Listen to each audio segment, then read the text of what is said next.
আসসালামু আলাইকুম প্রিয় দর্শক, আজকের আলোচনা হলো নবীকে আংশিক ভালোবাসলেও জান্নাত পাবেন না।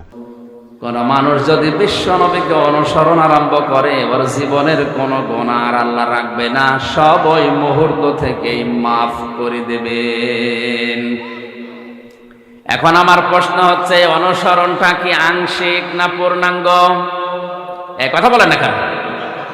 বিশ্ব নবীকে আংশিক অনুসরণ করেছে দুনিয়ায় বহু মানুষ, আল্লাহ তাদেরকে মাফও করেনি, ভালোবাসেনি, ক্ষমা করা দূরের কথা জান্নাতও তাদের দেয়নি।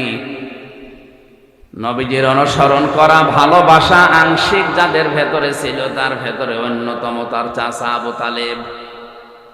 জীবনে এত বেশি ভালোবাসা আর কেউ দিয়েছে আমি অন্তত তার জীবনে পাইনি। আবু তালেব নিজের সন্তান আলীকে দূরে দূরে রাখত, ও বিশ্ব নবী ভাইয়ের ছেলে হওয়ার পরও কাছে কাছে রেখে দিত। রাতের বেলা ঘুমোতে ঘুম থেকে উঠে আবু তালেবের মনে হতো, আমার এতিম ভাতিজা মোহাম্মদ আমার পাশে আছে তো। এমনও কঠিন সিদ্ধান্ত জীবনে নিয়েছিলেন, ভাতিজা তোমার ডান হাতে সূর্য বাম হাতে চন্দ্র এনে দেওয়ার পরেও যদি তুমি এই দাওয়াত থেকে বিরত হবে না ঘোষণা দাও, তোমার কাজ তুমি চালিয়ে যাও, আমি আবু তালিব যতদিন আছি ইনশাআল্লাহ কোনোদিন তোমার অসুবিধা হবে না। এরকম রিস্ক নেওয়া মানুষ, অথচ এই লোকটা ভালোবাসা জীবনে দেয়নি তা না, বহু ভালোবাসা দিয়েছে রসুলকে। অনুসরণের ভেতরে তারও দাড়ি ছিল, আবু তালেবের জীবনী পড়ে দেখেছি তারও জুব্বা ছিল, সেও কাবা শরীফের খেদমত করেছে, আল্লাহর ঘরের। বিভিন্ন অনুসরণ অনুকরণ হয়েছে, কিন্তু পূর্ণাঙ্গ না, আংশিক। কারণ বিশ্বনবীর রাজনৈতিক জীবন সে মানত না।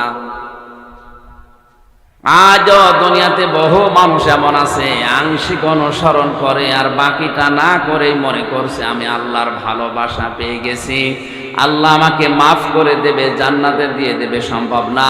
আপনাকে মাফ করতে হলেও আবু তালিবকেও মাফ করা লাগবে। এখন যদি বলতেন তার ইমান ছিল না, তা আপনার ইমানের অবস্থা কি? আমার ভাইরা, এখন থেকে যদি আমি পরিপূর্ণ অনুসরণ আরম্ভ করি, এই আয়াত অনুযায়ী আল্লাহ আমাকে এখন এই ভালোবাসা আরম্ভ করবে।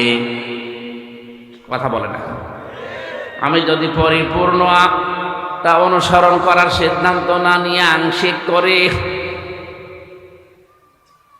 কসম দিয়েছেন আমাদের রব, ফালা ওয়া রাব্বিকা লা ইউমিনুনা হাত্তা ইউহাক্কিমুকা ফীমা শাজারা বাইনাহুম সুম্মা লা ইয়াজিদু ফি আনফুসিহিম হারাজাম মিম্মা কাদাইতা ওয়া ইউসাল্লিমু তাসলিমা।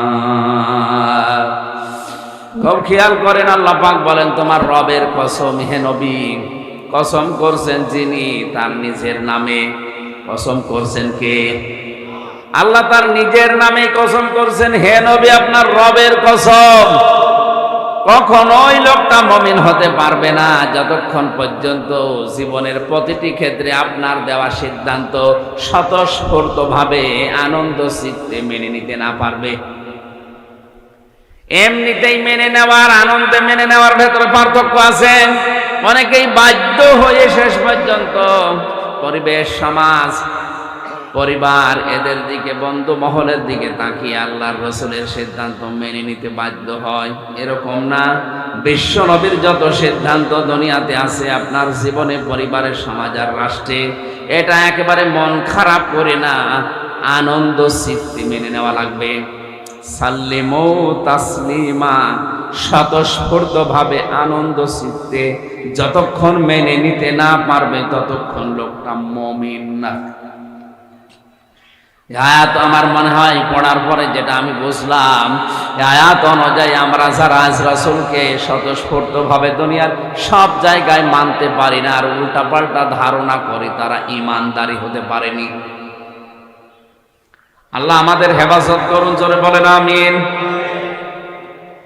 তাহলে আয়াতের সারমর্ম যেটা আমি বোঝাতে চেয়েছিলাম, আল্লাহকে ভালোবাসিয়ে দাবি করাই শেষ না। আল্লাহ বলেন দাবি করার দরকার নেই।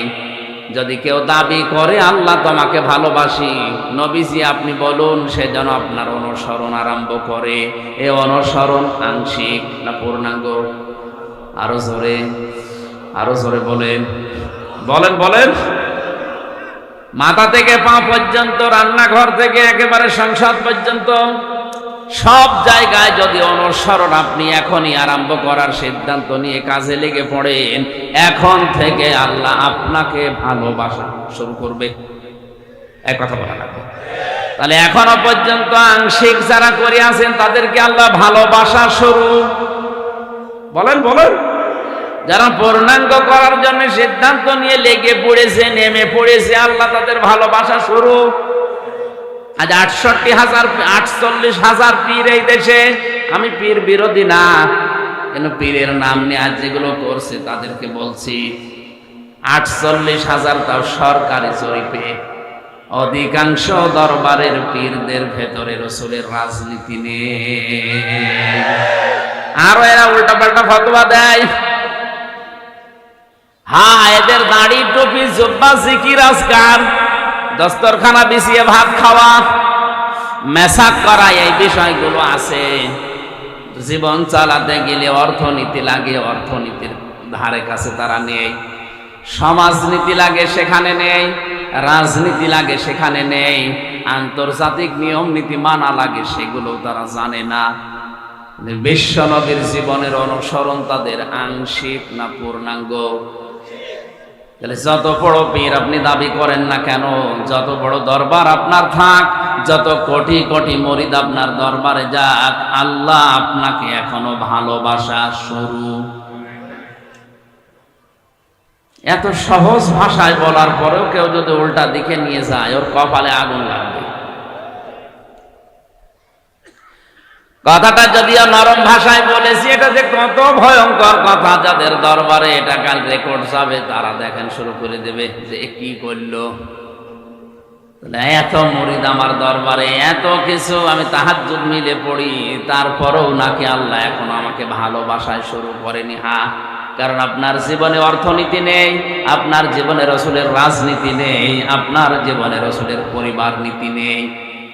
অনেক দরবারে গিয়ে দেখেছি বিশ্বনবী তার স্ত্রীদের সাথে যে ব্যবহার করতেন ওইটা পাওয়া যায় না। আমার নিজের চোখে দেখা পীর সাহেব স্ত্রীকে তরকারিতে লবণ বেশি দেওয়ার কারণে গালি দিচ্ছে, অথচ আল্লাহর নবী বলেন কোনদিন আমার স্ত্রীদেরকে খাবারের ব্যাপারে গালি দেওয়া তো দূরের কথা, বিশ্বনবী কোনদিন খাবারের ভুলও ধরতেন না, দোষও বের করতেন না। হযরতে আয়েশা বলেন আমার স্বামী যুদ্ধের ময়দান থেকে ফিরে এসে দেখে আমি তো ছোট মানুষ, রুটি তৈরি করছিলাম, রুটি একটা বানিয়ে রাখি, ছাগল এসে নিয়ে চলে